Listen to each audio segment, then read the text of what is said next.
सतनमो आदेश। श्री सदगुरुदेव जी को लख आदेश आदेश आदेश। 984 सिद्धन को आदेश आदेश। आजकल जितने भी साधक हैं या साधना के क्षेत्र में जो लोग जाना चाहते हैं या जो लोग भक्ति भाव से जुड़े हुए हैं या फिर जो आस्तिक हैं, उनका एक ही विचार ज़्यादा बढ़ रहा है, कुंडलिनी जागरण। जबकि कुंडलिनी जागरण है, पता नहीं उसके बारे में उन्हें कुछ ज्ञान भी है या नहीं। बहुत सारी बुकें उठा लेते हैं और उन्हें पढ़ लेते हैं और ग्रंथों को पढ़ करके, किताबों को पढ़ करके, किसी राइटर की लिखी हुई बातों को पढ़ करके और शुरू हो जाते हैं योग करने, एक्सरसाइज करने, ध्यान करने, मनन मंत्र जप करने लग जाते हैं और कोशिश करते रहते हैं। सबसे पहले ये सोच लेना चाहिए कि किताब में लिखी हुई जो बातें हैं उन्हें हम तब तक नहीं कर सकते जब तक हम किसी योग्य गुरु या वो अध्यापक या वो शिक्षक जिसने उसका साक्षात्कार किया हो, और जब तक वो हमें नहीं मिल जाएगा तब तक हम साक्षात्कार नहीं कर सकते हैं। दूसरी बात, आजकल लोग जो हैं मानसिक परेशानियों से, आर्थिक परेशानियों से, शारीरिक परेशानियों से घिर रहे हैं। उसका कारण हमारा कल्चर, हमारे पर्यावरण में आए बदलाव, हमारी सभ्यता में आए बदलाव, हमारे रहन सहन, हमारे परिवारों में, हमारे विचारों में आए हुए बदलाव, और हम अपनी संस्कृति और सभ्यता से दूर हो गए हैं और हमने अपने आप को बदल लिया है, ये कारण है। तो लोग चाहते हैं कि कुंडलिनी जागरण के द्वारा हम उन्हें ठीक कर लें, या फिर लोग चाहते हैं कि हम साधना सिद्धि के द्वारा या साधना जप तप के द्वारा हम कुंडलिनी जागरण कर सिद्धियां हासिल कर लें, और सिद्धियां प्राप्त करने के बाद में हम इन समस्याओं से निपटारा पा सकते हैं। अगर ऐसा कोई सोच करके इन रास्तों में आ जाता है तो वो बहुत बड़ी मूर्खता है।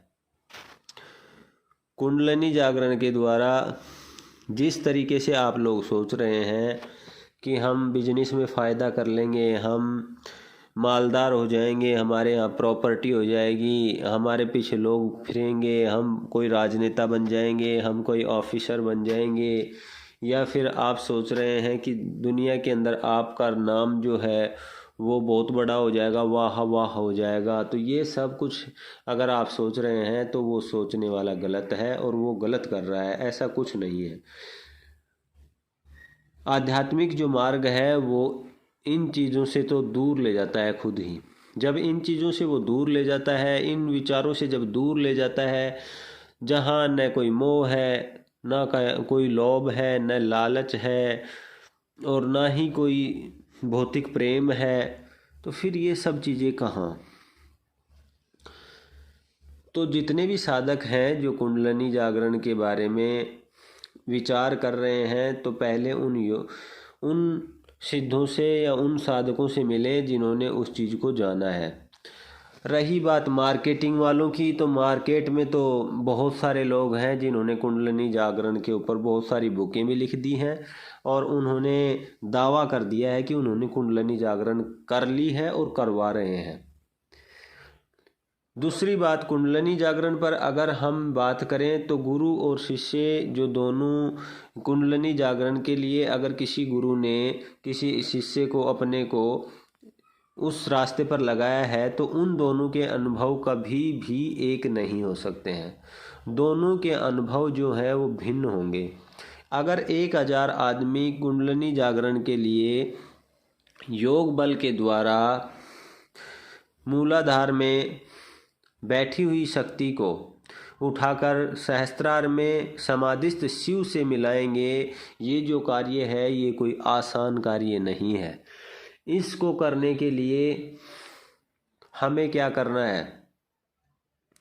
इसको करने के लिए हमें किन रास्तों से गुजरना होगा ये योग्य गुरु बताएगा, और उसके बीच में क्या क्या घटनाएं घटेंगी, क्या कुछ बीतेगा, कैसा कुछ होगा, तो वो बगैर योग्य गुरु के नहीं हो सकता है।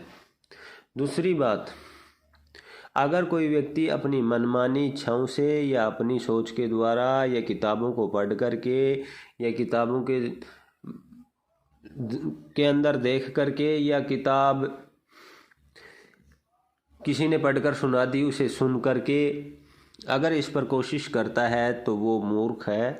वो उसी तरह से है जैसे कि कोई आदमी किसी से सुनता है कि कोई व्यक्ति बिजली फीडर के अंदर काम करता है, उसे ये नहीं पता कि वो किस तरीके से करता है, और वो उस लाइन पर जाकर वो लाइन बदल देता है, उस पोल पर जाकर वो ये कार्य कर देता है, टूटे हुए तारों को जोड़ देता है, नई लाइनें बिछा देता है। उसके बारे में उसने सिर्फ सुना है, न तो उसने देखा है, न उसने खुद किसी के सानिध्य में आकर के ये सीखा है। तो वो व्यक्ति अगर बिजली फीडर में जा कर के या बिजली की लाइन पर काम करेगा तो वो दुर्घटना का शिकार हो जाएगा। तो इसलिए योग्य गुरु के बगैर कभी भी इस लाइन में कभी नहीं घुसना चाहिए, ना विचार करना चाहिए।